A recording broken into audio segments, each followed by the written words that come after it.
kamu nggak istimewa dan itu hal yang justru membebaskan. Selamat datang di kenyataan. Oke, sebelum kamu langsung nutup halaman ini dan bilang, siapa sih yang nulis ini? Dengerin dulu, kamu nggak istimewa. Bukan berarti kamu jelek, tidak berguna atau tidak layak dicintai.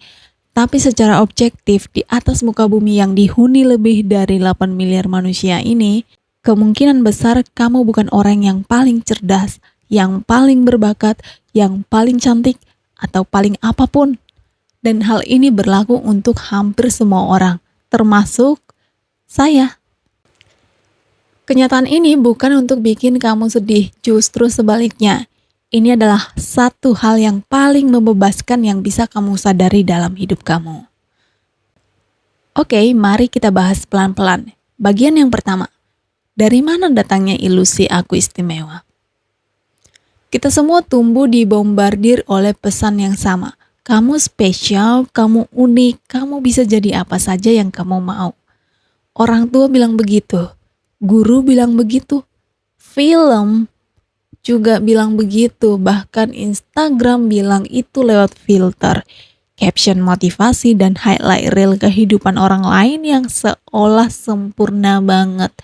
Dan bukan salah mereka sepenuhnya, kan niatnya baik. Mereka ingin kamu punya kepercayaan diri, tapi ada efek sampingnya loh, dan efek sampingnya jarang dibicarakan. Ketika kamu tumbuh dengan keyakinan bahwa kamu istimewa, kamu juga tumbuh dengan ekspektasi bahwa dunia harus memperlakukanmu seperti itu. Padahal kenyataannya, dunia nggak punya kewajiban melakukan itu. Ada sebuah fenomena psikologi yang disebut above average effect atau efek di atas rata-rata.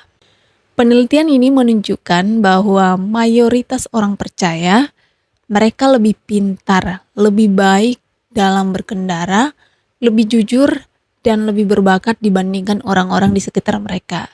Secara matematis ini mustahil. Karena tidak semua orang bisa di atas rata-rata. Tapi otak kita tidak peduli soal matematika kalau ego sedang bicara. Inilah yang menjadi akar masalahnya. Kita diprogram untuk merasa lebih dari yang sebenarnya. Dan ketika realita menabrak ekspektasi itu, misalnya ketika lamaran kerja ditolak, ketika hubungan berakhir, ketika proyek gagal, sakitnya berlipat ganda. Bukan hanya karena kejadian itu menyakitkan, tapi karena kita merasa ini nggak seharusnya terjadi pada kita yang istimewa ini. Bagian kedua, angka tidak bisa bohong.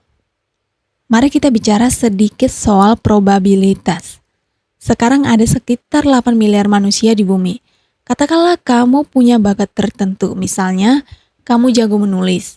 Bahkan kalau kamu masuk dalam 1% penulis terbaik di dunia, itu masih ada 80 juta orang lain yang sama berbakatnya, atau bahkan lebih baik dari kamu.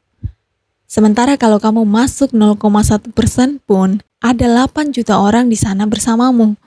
Bukan untuk bikin kamu down, tapi aku cuma mau ngasih tahu bahwa untuk memberi perspektif istimewa dalam arti benar-benar unik dan tak tertandingi adalah standar yang hampir tidak mungkin dipenuhi siapapun. Dan ketika kita mendefinisikan nilai diri berdasarkan standar dalam standar tanda kutip, kita sudah membangun fondasi yang sangat rapuh. Ambil contoh sederhana. Kamu mungkin pernah merasa jago masak di antara teman-temanmu. Tapi kalau kamu ikut MasterChef, gambaran itu bisa berubah total. Ini bukan berarti kamu tiba-tiba jadi tidak berguna.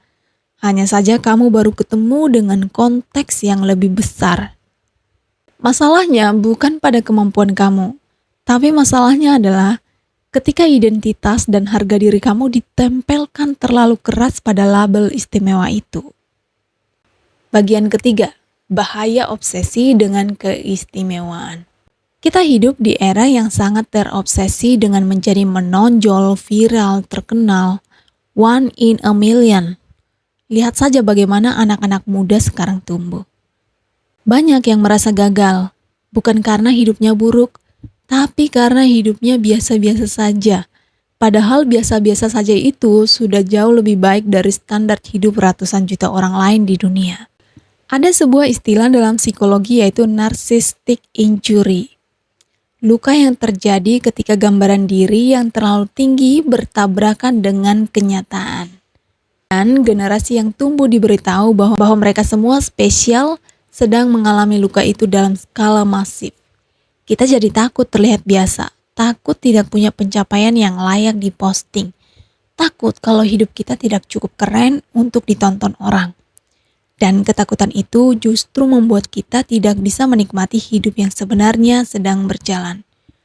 Ironisnya, semakin keras kamu berusaha terlihat istimewa, semakin kamu bergantung pada validasi orang lain untuk merasa baik-baik saja. Dan itu bukan kebebasan, itu penjara. Lalu, apa artinya ini semua? Oke, kita sudah establish bahwa kamu atau hampir semua orang bukan istimewa dalam artian yang selama ini dikampanyekan. Tapi sekarang ini apa? Ini adalah bagian yang paling seru ketika kamu berhenti mendefinisikan dirimu berdasarkan seberapa spesial kamu dibanding orang lain. Sesuatu yang menarik terjadi yaitu kamu mulai bisa melihat nilai dirimu dari sudut pandang yang jauh lebih stabil. Nilai dirimu bukan dari apakah kamu lebih pintar dari si A, atau lebih kaya dari si B, atau lebih populer dari si C. Tapi nilai dirimu adalah dalam hal-hal yang jauh lebih konkret dan berkelanjutan, seperti bagaimana kamu memperlakukan orang-orang di sekitarmu. Seberapa besar usahamu dalam hal-hal yang benar-benar penting bagimu, dan kontribusi apa yang kamu beri dalam lingkup hidupmu. Contohnya, seorang ibu yang merawat anaknya dengan penuh kasih gak perlu viral untuk membuat hidupnya bermakna. Atau seorang guru SD di desa terpencil yang mengubah cara pandang puluhan anak tidak perlu jadi tokoh nasional. Atau seorang teman yang selalu ada di saat susah tidak perlu punya followers untuk membuat hidupnya bernilai. Keistimewaan yang sesungguhnya bukan soal menjadi lebih dari orang lain, tapi soal menjadi versi terbaikmu dengan sumber daya yang kamu punya. Kita masuk ke bagian paradoks yang indah. Di sini ada paradoks menarik yang sering luput diperhatikan. Orang-orang yang benar-benar membuat dampak besar dalam sejarah yang kita sebut luar biasa, kebanyakan dari mereka tidak tumbuh dengan obsesi untuk menjadi luar biasa. Tapi mereka terobsesi pada masalah yang ingin mereka pecahkan, misal pada karya yang ingin mereka ciptakan, pada orang-orang yang ingin mereka bantu. Misalnya, Marie Curie. Marie tidak bangun setiap pagi berpikir, aku harus jadi perempuan yang istimewa di dunia sains.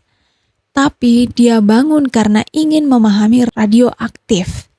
Sedangkan Nelson Mandela tidak berjuang karena ingin terkenal, tapi dia berjuang karena ada ketidakadilan yang tidak bisa dia diamkan.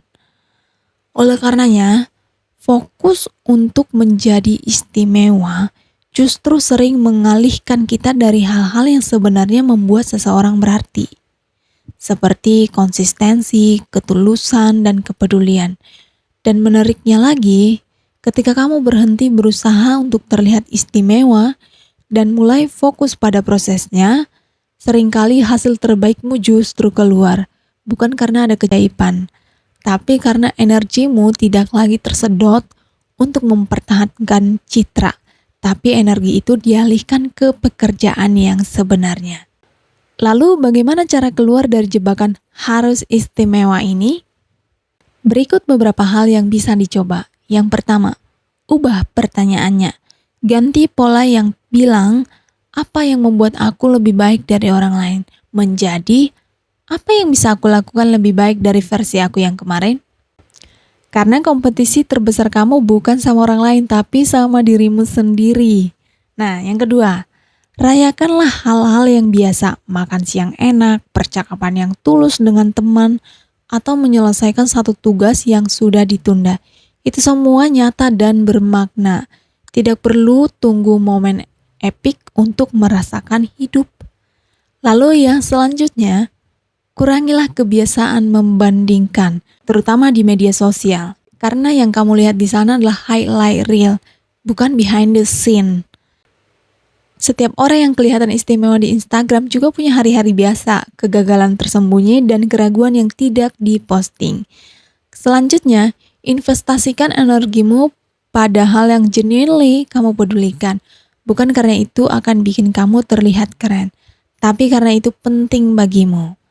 Nah, bagian terakhir. Berani jadi orang biasa. Pada akhirnya ada keberanian tersendiri dalam menerima bahwa kamu tidak istimewa. Setidaknya tidak dalam cara yang terus-menerus dipromosikan dunia. Artinya kamu tidak lagi butuh pengakuan dari semua orang untuk merasa cukup. Kamu tidak perlu viral untuk membuatmu bermakna. Dan kamu tidak perlu jadi yang terbaik untuk layak dicintai. Kamu merasa cukup. Bukan karena kamu luar biasa dibanding semua orang, tapi karena kamu ada. Kamu berusaha, dan kamu memberikan dampak nyata dalam kehidupan nyata orang-orang di sekitarmu.